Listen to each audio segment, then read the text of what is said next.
Arestado ang isang sundalo na nagbebenta umano sa mga kabaro niya ng mga sasakyang isinangla pala sa mga kasino. Kalaboso rin sa hiwalay na operasyon ang 3 miyembro umano ng carnapping group. At nakatutok si John Consulta.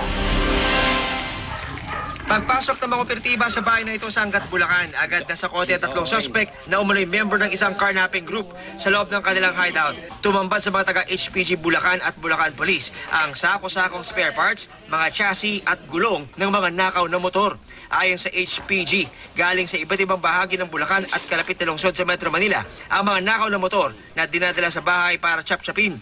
Natuntod ang hideout matapos ma-entrap ng mga otoridad ang isa sa mga member ng natangkang ibenta sa Facebook ang isang nanakaw pa lang ng motor.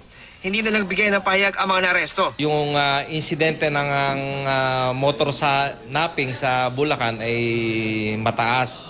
So sa pagkakahuli nitong 4 na ito, expect natin na bababa na yung carnapping ng motor sa probinsya ng Bulacan.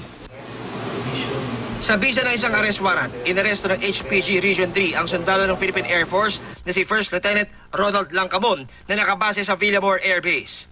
Ayon sa HPG, mahigit 100 sasakyan daw ang naibenta ni Langcamon sa kanyang mga kapwa sundalo sa Clark na yun pala ay puro mga sasakyang isinanla sa mga kasino sa Maynila at Subic.